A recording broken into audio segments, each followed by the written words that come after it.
Good morning, folks. It's your boy Rich here. Today in this video, sorry, I just woke up a bit sick. I'm a bit under the weather, a bit ill today, but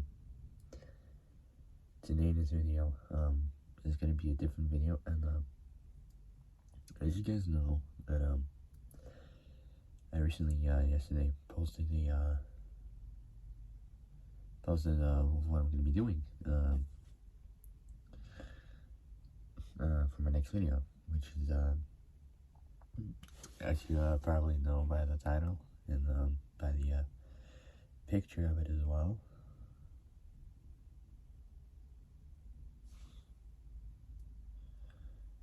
Today, in this video, we're going to be talking today about let's get a flashlight. Forced induction.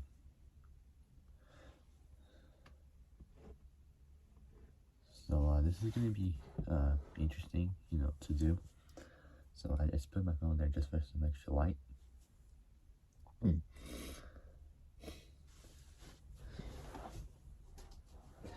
I am just a bit under.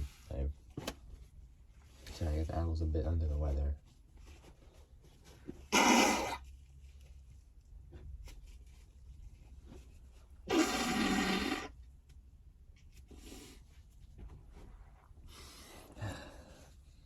Yeah, just been a tiny bit sick, but overall I'm okay. Guys. I'm fine. It's been better. So sneeze out because it's burning my face. So yeah, welcome to the day like this. Not feeling a bit better, but I am better, but I'm feeling a little bit under the weather, as I would say. But yeah. So today, in this video, as you guys know, I talked about twin turbochargers. What else? Intercoolers, air fuel.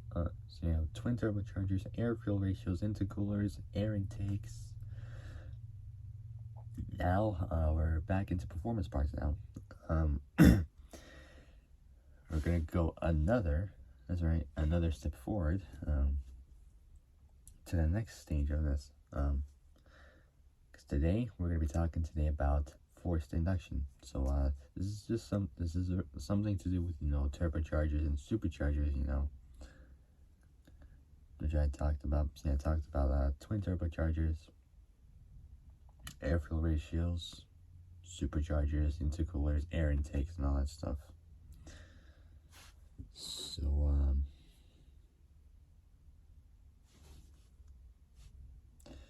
I might also do another. I might also do something like this again, probably, but something a little bit different,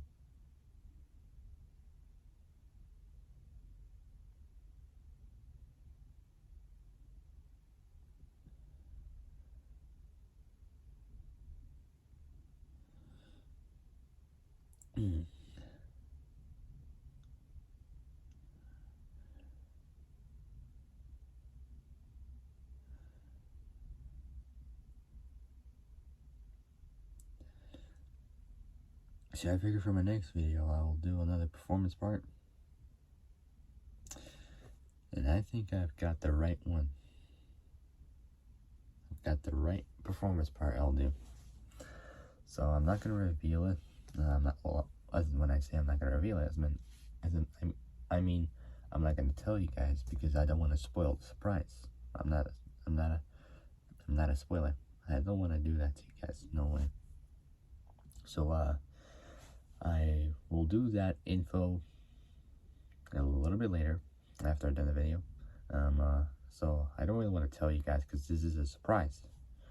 And surprises are supposed to be not revealed until it's the right time, until the right moment to reveal it or just to tell it, because it's something I've been wanting to do for a long time now. So I'll do this, and then after that,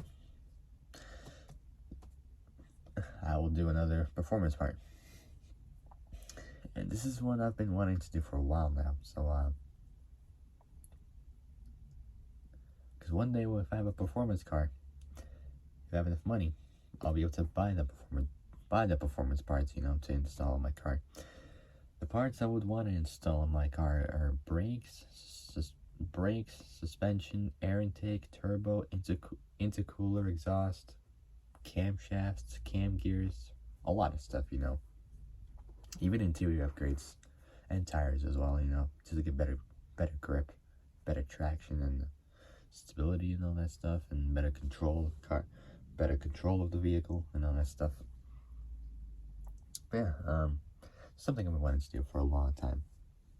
It would be a good opportunity to do it, but I got a long way to go before I do that. Alright, so it's been 6 minutes, so we should get started right now. Before I do, make sure you guys like the video, subscribe, comment below what you guys think, hit the notification bell, and hit all so you're alerted when I make new uploads. Yeah, sorry if I'm not sounding right, because my throat is a bit sore right here, yeah. Yeah, I woke up today under the weather, not feeling that well. I mean, I'm okay, a little bit bad, not that much. So it's already 8 a.m. So we should get started. So we're talking today. So today we're talking about forced induction. I always sometimes say forced induction, which I sometimes get it right. Well, wrong actually. Because other times I do it right, other times no. It's just 50-50 difference, So forced induction. There we go. That's the one. Here we go. In an internal combustion engine, in an internal combustion engine, forced induction is where both turbocharging and supercharging is used to increase the density of the intake air. Engines without forced induction are classified as naturally aspirated. For example, like supercars, like 911s, Ferraris, Lamborghinis, Maseratis, some Mercedes as well, some BMWs and Audis and all that stuff. So it's just, if I were to go with one aspiration, it would be turbocharged. But if I were to do do an endurance race or something, I would pick naturally aspirated, because it would take a while for turbos to spool up, depending on the size, depending on the boost, and depending on how much power it would give to the car. It all depends on that, and the size and the weight and the fitment as well, because sometimes you have to have a perfect amount of room to fit the turbo in, and to fit all of the other stuff, like the pipings and connectors and all that sort of stuff, screws, bolts, whatever, all that kind of stuff, you have to put in order to get the turbo to fit in. Alright, next up is operating principle. So operating principle overviews first, as always. Forced induction is often used to increase the power output of an engine. This is achieved by compressing the intake air to increase the mass of the air-fuel mixture present within the combustion chamber. A naturally aspirated engine is limited to a maximum intake air pressure equal to its surrounding atmosphere. However, a forced induction engine produces boost, whereby the air pressure is higher than the surrounding atmosphere. Since the density of air increases with pressure, this allows a greater mass of air to enter the combustion chamber. Theoretically, the vapor power cycle analysis of the second law of thermodynamics, which suggests that increasing the mean effective pressure within the combustion chamber would also increase the engine's thermal efficiency. However, considerations such as cooling the combustion chamber, preventing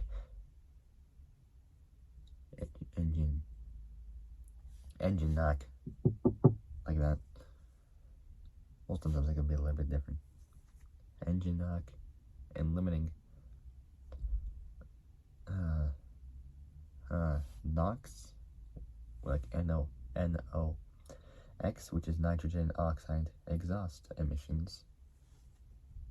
We learned about this in college one time for my first year. It was really good about these emission stuff, you know, carbon monoxide, because that's a soul killer actually, because if you breathe in carbon monoxide, you're gone. It will actually stick to the hemoglobin inside your lungs, and it'll limit your breathing as well. And also after a while, you would actually fall asleep from that. You can die from sleeping, like with the gas inside you. You can just die, like completely. You wouldn't even wake up. You wouldn't even feel the thing like that. So bear in mind, if you're working on cars, sorry, my battery's low. My advice is, if you're working on cars, if you're changing the exhaust, if you feel like the emissions are gonna go bad, fit the exhaust extractor onto the car. Because we have one in college. Because if you have a car with, like, you know, with a different exhaust or anything like that, if you want to test the emissions or something, use like the emission testing kit, and we use like a really long exhaust extractor, attach it to the back of your exhaust of your car, bolt it up, and then after that, all the nasty exhaust gas flows, so you won't kill yourself. Just my advice. Or if you don't feel like you're gonna do it, just don't manage to do it, or you can ask help with, like, if you're in the garage or performance shop, just ask like the manager or like someone there to help you with that. So if you feel like something bad's gonna happen, just ask someone to help you, and then they'll be able to help you. It's like the only way that you can feel safe in order for you to not kill yourself. So yeah, so just cooling the combustion chamber, preventing engine knock, and limiting NOx, nitrogen oxide exhaust emissions, not nitrous oxide, nitrogen oxide exhaust emissions can mean that forced induction engines are not always more fuel efficient, particularly in the case of high performance engines. Then we got high altitude can't even say it properly. High altitude users. There we go. A reduced density of intake air is caused by the loss of atmospheric density. So a reduced density of intake air is caused by the loss of atmospheric density seen within evaluated altitudes. Not attitudes. No, altitudes. It's like, how high or low you're going, like if you're for aircraft levels. Speaking of aircraft, therefore, an early use of forced induction was in aircraft engines. So aircraft engines, such as like superchargers, turbochargers, and all that. And also, like, I heard about this one time in Top Gear. Supercharging was like used in, like, the Messerschmitt 109 and the Spitfire, because they had superchargers back in the day. So therefore, an early use of forced induction was in aircraft engines, such as Messerschmitt and the Spitfire aircraft engines. At 18,000 feet, which is 5,500 or 5,500 meters. 5,500 meters. The air is at half, like the air is at 50% of the pressure. So the air is at 50% the pressure of sea level, which means that an engine without forced induction would produce less than 50% or half, like 50% the power at this altitude. Forced induction is used to sorry, my throat is dry. Forced induction is used to artificially Forced induction is used to artificially increase the density of the intake air. Yeah, I'm gonna do it slowly because I'm speaking so fast. I gotta slow down. Forced induction is used to artificially increase the density of the intake air in order to reduce the loss of power. In order to reduce the loss of power of higher altitudes. Systems that use a turbocharger, systems that use a turbocharger to maintain an engine's sea level power output are called turbo-normalized. That's right, turbo-normalized systems. Generally, a turbo-normalized system attempts to maintain a manifold pressure of 29.5 INHG, which I don't really know what that is, but it's also like 100 kPa. I don't really know much about that kind of system. I know like PSI and bar and all that stuff, you know. Those ones are the only two that I mainly know, you know, like PSI and bar. So 29.5 INHG, and which is 100 kPa. Next up, we got types of compressors. So types of compressors. The most commonly used forced induction devices are both turbochargers and superchargers. So yeah, both turbochargers and superchargers. A turbocharger drives. So what a turbocharger does is a turbocharger drives its compressor using a turbine. Powered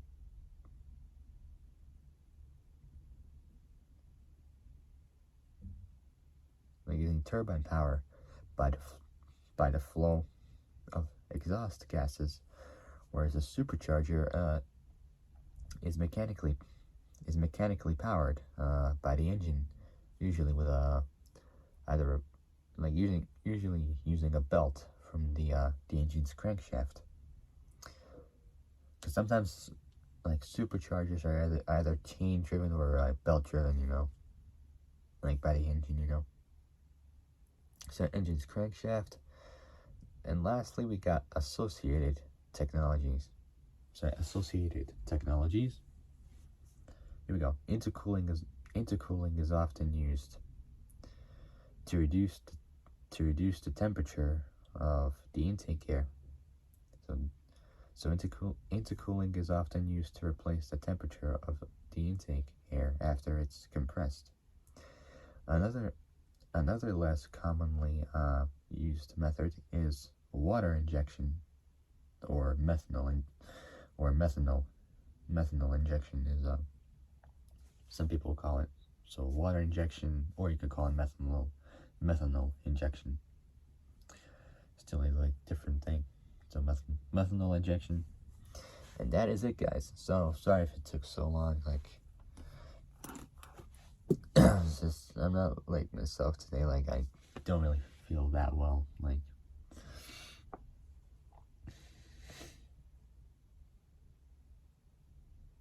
I've been sneezing, tiny bit of coughing at least.